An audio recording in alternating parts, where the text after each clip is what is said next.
تعلیم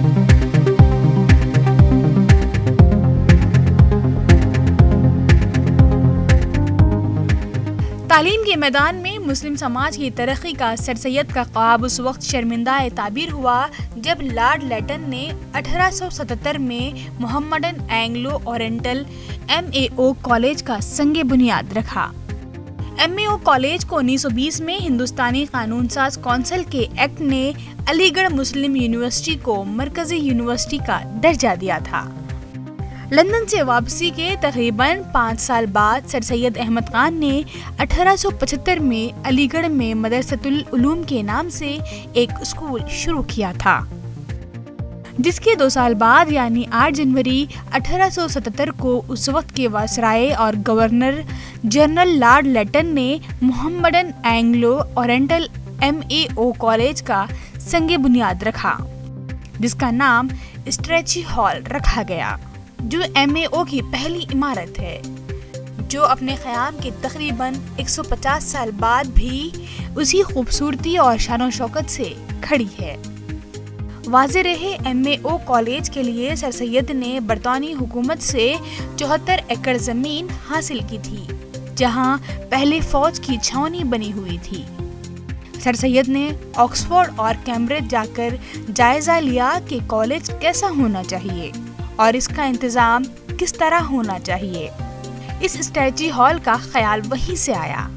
Strachey hall کے سامنے کی اندرونی دیواروں پر پتھر پر کندہ کاری ہے، جس پر عطیہ کرنے والوں کے نام درج ہے۔ سر سید نے اسے بنانے کے لیے سرخ ریت کا پتھر استعمال کیا تھا۔ یہی پتھر مغلوں نے لال قلعہ، جامع مسجد اور دیگر مقامات پر بھی استعمال کیا۔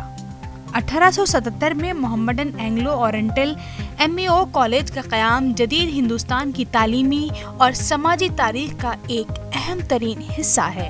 اس کے قیام کو 1857 کے بعد کے دور کے چیلنجوں کے لیے ہندوستانی مسلمانوں کا پہلا اور اہم رد عمل سمجھا جاتا ہے۔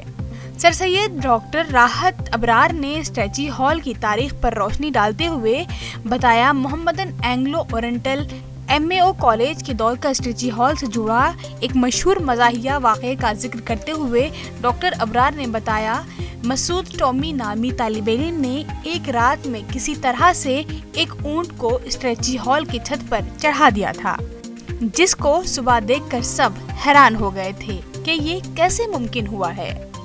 8 جنوری 1877 کو محمڈن اینگلو اورینٹل کالج کی جو پہلی عمارت تھی، جس کا سنگ بنیاد جو ہے لارڈ لیٹن نے وائسرائے نے رکھا، اس کا نام اسٹریچی ہال پڑا اور 74 ایکڑ زمین میں یہ عمارت جو ہے بنی۔ اس سے پہلے یہ فوج کی چھاونی تھی، گورنمنٹ سے یہ حاصل کی گئی۔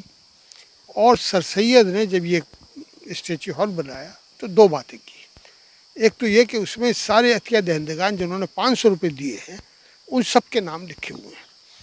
اس میں نہ صرف مسلمان ہیں، جنرلی یہ کنسیپٹ ہے، اس میں ہندوؤں کی تعداد بھی ہے، اس میں سکھوں کی تعداد بھی ہے، اور اس میں عیسائیوں کی، یہودیوں کی، اور جو بھی چندہ دیا سب کو انہوں نے اس میں شامل کیا۔ پھر سر سید نے جو انہوں نے تقریر کی تھی، اس تقریر کو بھی پرنٹ کر کے لگا دیا گیا، اور تاکہ تاریخ جو ہے ہماری محفوظ ہو جائے۔ سر سید کا زور تعلیم سے زیادہ تربیت پہ تھا۔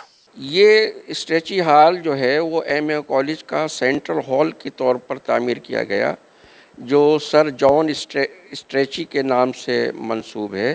سر جان اسٹریچی 1874 سے لے کر 1876 تک نارتھ ویسٹ پروونسز کے لیفٹننٹ گورنر تھے، اور پھر 76 سے 80 تک وہ گورنر جنرل کاؤنسل میں فائنانس منسٹر تھے۔ سر سید سے ان کے بہت دیرینہ تعلقات تھے، اور انہوں نے سر سید کی MAO کالج کی جو اولڈ پیریڈ گراؤنڈ کی زمین تھی 74 ایکڑ، اس کو دلوانے میں سر سید علیہ الرحمہ کی بہت مدد کی تھی، اور اس طرح سے ان کی ہی کوششوں سے سن 74 میں یہ 74 ایکڑ کا جو زمین تھی وہ یونیورسٹی MAO کالج کو دے دی گئی تھی، گورنمنٹ نے الاٹ کر دی تھی، جو سن 1876 میں یونیورسٹی کے قبضے میں آئی۔ اس طریقے سے آپ دیکھتے ہیں کہ یہ سر اسٹریچی کا بہت تاریخی اہمیت ہے اور انہی کے نام سے یہ منسوب ہے۔